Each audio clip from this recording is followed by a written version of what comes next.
Well, I'm joined now by the Kenyan opposition leader, Raila Odinga.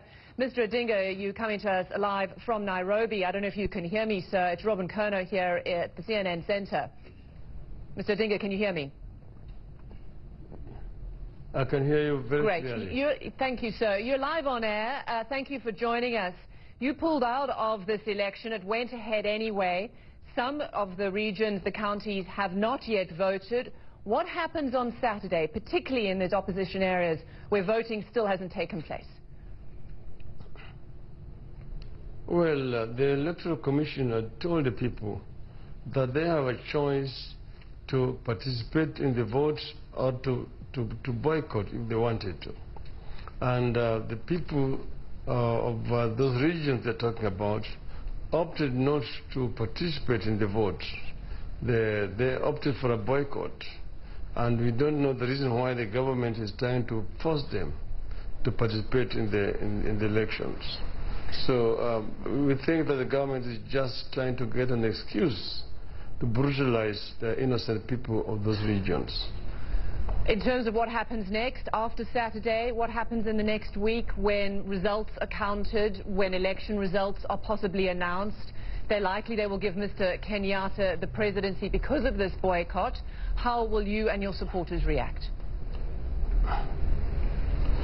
You see, this is just a sham because it has basically removed the lid off the can for what Mr. Kenyatta has been claiming, because hardly 25% of the people turned up to vote yesterday.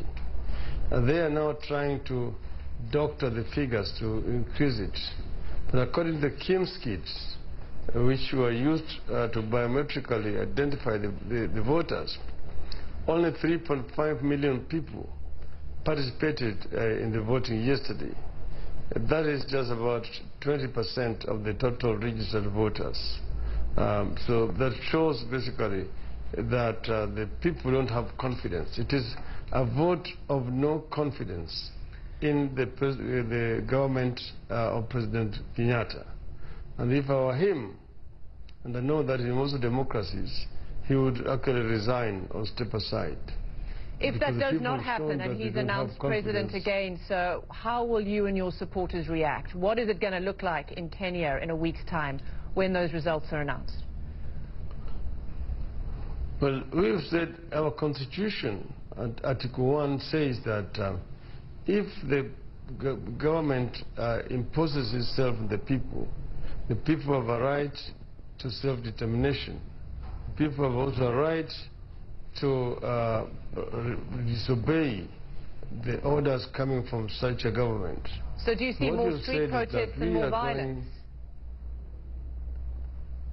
No, we're not going to go for a violent confrontation with the government. We are going to do a peaceful resistance, not through demonstrations, but through other methods that we are going to announce on Monday. Why wait till Monday? We are going to, yes. On Monday we will announce a series of measures that we will take in order to bring pressure on this government to step aside. You boycotted the election. It went ahead without you. Some of your critics might suggest you've been outplayed, that this was a political miscalculation. It was not, because the ground was not level. We demanded of the IEBC, that is the Electoral Commission, to level the playing field so that we don't go for the repeat of what happened on the 8th of August. They refused. So we had therefore no other choice but to pull out of this exercise, because it would amount to doing the same thing the same way and expecting a different result. And we knew that would not happen. So it was already a predetermined, prearranged, pre-rigged electoral process. And we said it was a waste of time and a waste of our people's limited resources. Just give me some sense of what you mean. You're going to be announcing some sort of measures on Monday. Why wait till Monday? And you've also said, I understand, that your party is going to become a resistance movement, not a political party. What does that mean? What does that mean for ordinary Kenyans? That is actually being misunderstood. We have our alliance, which is what we call the National Super Alliance. It is remained a super alliance. It has got branches. One, we have got a parliamentary wing, because you know we have got members of the National Assembly and members of the Senate. Now we are creating another wing, which is the resistance movement. This is basically going to be involved in civil disobedience, civil resistance, not an armed resistance. So we are going to use all the legal and constitutional means to put pressure on this government to do what we want them to do. Aren't you then setting up a confrontation? Again, the possibility of direct confrontation. You say it's not an armed resistance, but I mean, many people would submit that the government of Uhuru Kenyatta would see it as that. No, certainly not. We're going to use the legal means. As you know that our constitution allows for picketing, for striking, for peaceful processions, for protesting and so on, and for boycotts. So we have several other means which are legal and constitutional at our disposal, which we will bring into play to put pressure on this government. Many ordinary Kenyans are tired, there's voter fatigue, they want jobs, they want to go back to their ordinary lives, and they're caught up in this swirl of political crisis that seems never-ending, many of them say to me. Mr. Odinga, I mean, many people have also said that they feel like the political leaders, both you and other leaders, are playing with ordinary Kenyans, that you're setting up ordinary Kenyans to really feel the brunt of possible more violence.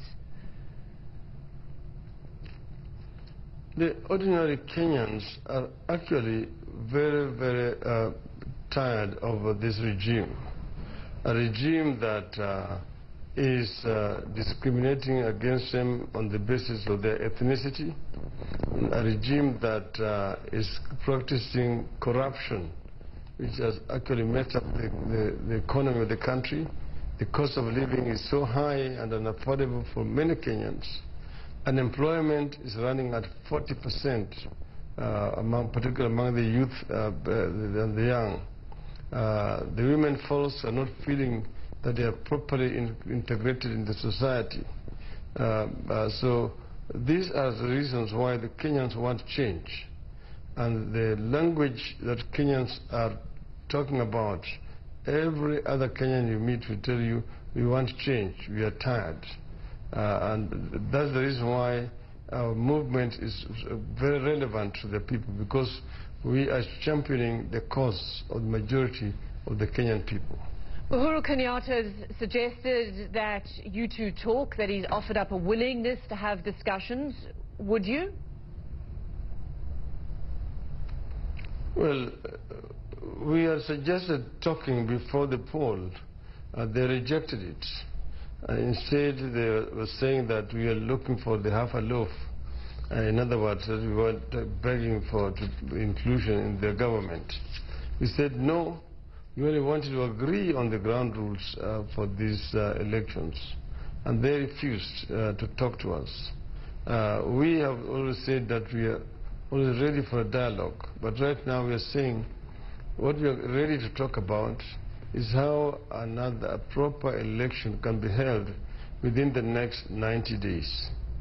That is the only thing that we are ready to talk about. Raila Odinga, live from Nairobi, Kenya's opposition leader. Thank you very much for joining us here on CNN.